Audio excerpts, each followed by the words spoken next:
Joining us now, editor-in-chief of Life Zet, Fox News contributor, nationally syndicated radio host Laura Ingraham. You know, here's what's fascinating about this to me, Laura, is, you know, they're bragging about a grand scheme. They talk about all the connections that they have to the Clinton campaign, even the White House and the DNC, to orchestrate a lie, a narrative, propaganda to the American people that Trump people are like this. And they've been doing it the whole campaign season, right. And now they got caught. What if Republicans did this?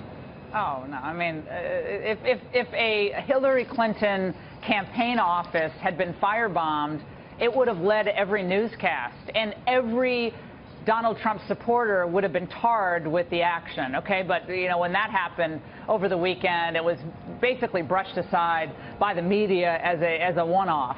And in this Project Veritas tape, Sean, really does comport with what you've been saying, I've been saying all along. There've been too many cute little actions that seemed a little too convenient during this campaign. Remember that guy who yelled out during the primary season, that question about the Muslims at one point, and then he just disappeared, and they were trying to engage Trump on that, about, I think it was about deportation or something. It was just so obvious that it didn't seem like it was real. It seemed like these were actors. Remember, Hillary Clinton had that little girl ask her the question at the event last week or the week before. It turns out the question was scripted by her parent, who himself had a connection to state government in Pennsylvania. So a lot of this stuff is fraudulent, and a lot of this stuff is orchestrated, and it's propaganda. And it is exactly what Hillary's record is: fraudulent, filled with propaganda, filled with lies, filled with media, amplifications, and it goes along with the entire campaign's outlook, frankly. It doesn't surprise me one bit. This is right out of Rules for Radicals. This is Saul Alinsky. And what I think is more fascinating, they have been fomenting violence this entire campaign season. Against police officers, too.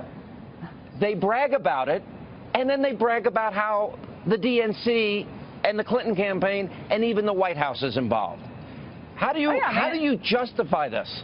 Well, again, they don't think they have to justify it, Sean, just like what Hillary says in response to the private server. She bats away these questions like they're pesky little mosquitoes, and then she gets back on her message. Oh, no, that's not what Director Comey said. I think he actually confirmed what I said, in her question and answer with reporters or on Capitol Hill.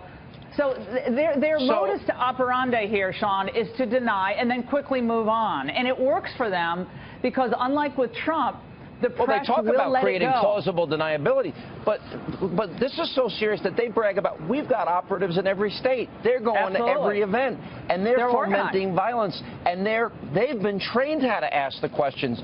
You know, they even admitted they're responsible for Chicago. There was that 69-year-old woman, apparently they claim was an operative, and they get people in line at 6 a.m. so that they're in the front, so that the media hears their question, and the media buys it hook, line, and sinker.